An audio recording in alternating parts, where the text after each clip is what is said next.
Tonight's story is called He Came Back Missing the Wrong Leg, written by Dead Air. Turn the lights off, get comfortable, and enjoy the tape. Mason Reed always said the woods behind his house felt unfinished. Not haunted, not cursed, just wrong. The trees grew too close together there, like they were huddling around something. Even during the day, sunlight barely touched the forest floor. At night, the woods became a wall of blackness so thick it looked solid. Most people in Ash Grove, Oregon, avoided it. But not Buddy. Buddy was Mason's dog, a mutt with one cloudy eye, grey-white fur, and only 3 legs. He'd lost the back left leg 2 years earlier after getting caught in a hunting trap near Miller's Creek. Mason had found him bleeding in the rain, carried him 2 miles home, and spent nearly $6,000 keeping him alive. Since then, Buddy never left Mason's side. Until the night he ran into the woods. Rain hammered against the cabin windows while an old radio crackled softly in the kitchen. Mason sat on the couch half asleep, scrolling his phone while Buddy snored beside the fireplace. Then the dog suddenly lifted his head, ears straight up, body stiff. Mason frowned. "Buddy?" The dog stared toward the back door, not growling, not barking, listening. Outside, the woods stood motionless beneath the storm. Then Buddy whimpered, a low, terrified sound Mason had never heard before. The dog rose slowly onto his 3 legs. Tap, tap, tap, toward the back door. "Hey!" Buddy didn't react. Mason stood up. The dog began scratching frantically at the door. Tap, tap, tap, tap, whining harder now, panicked. All right. Mason unlocked the door. The second it cracked open, Buddy bolted into the darkness. Mason's heart dropped. "Buddy!" The flashlight beam caught white fur disappearing between the trees.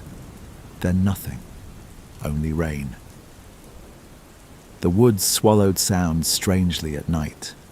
Mason called Buddy's name for nearly 20 minutes. No response. Branches snapped somewhere deeper in the forest. Too heavy to be the dog. Mason froze. The flashlight trembled in his hand. "Buddy?" Silence, then tap, tap, tap. The sound of paws against wet earth. Relief flooded through him. "Buddy?" Something moved behind a tree about 30 feet away. White fur, one cloudy eye reflecting the flashlight. The dog stepped halfway into view. Mason exhaled shakily. "There you are, dumbass." Buddy stared at him, completely still. Rain dripped from his fur. Something felt off immediately. Mason couldn't explain it. Then the dog limped forward, and Mason's stomach tightened. Buddy was missing the wrong leg. Not the back left, the back right. Mason stared blankly. "No." The dog stepped closer. 3 legs. Wrong side. Mason's breathing quickened. That's not possible. He knew that dog, knew every scar on his body, the torn ear, the cloudy eye, the missing leg. But this thing standing in front of him had all of it wrong, like someone recreated Buddy from memory, almost perfectly. Almost. Buddy tilted his head, then smiled. Not a dog smile, too wide, too human. Mason stumbled backward. The thing took another step forward. Tap, tap, tap. Its joints bent strangely now, too long, too flexible. The flashlight flickered, and from deeper in the woods, another tapping sound answered it. Then another, then dozens. Tap, tap, tap, tap. Moving between the trees, circling him. Mason turned slowly. Shapes stood in the darkness. Dogs, all white, all wrong. One had 2 tails. One had human hands instead of front paws. One's face sagged like melting wax. And every single one stared directly at him. Buddy, or whatever wore Buddy's skin, opened its mouth. Its jaw unhinged too far, and in a voice that sounded wet and unfinished, it whispered, "Found you." Mason ran. Branches tore at his face while the tapping multiplied behind him. Not running, skipping, like broken animals trying to imitate movement. The woods echoed with distorted barking, human barking, laughing hidden inside it. Mason nearly slipped down an embankment before spotting the cabin lights ahead through the rain. He sprinted toward them. The tapping exploded behind him now. Closer, fast. Something brushed his shoulder. Cold fur. Mason screamed and dove through the back door, slamming it shut behind him. The tapping stopped instantly. Silence. Only rain. Mason locked the door with shaking hands. His chest heaved violently. No, no, no, no. Then, scratch, scratch, scratch. At the back door. Soft, gentle. Buddy's familiar whine came from outside. Mason froze. Tears welled in his eyes. "Buddy?" The scratching continued, a weak cry, exactly like Buddy sounded after surgery years ago.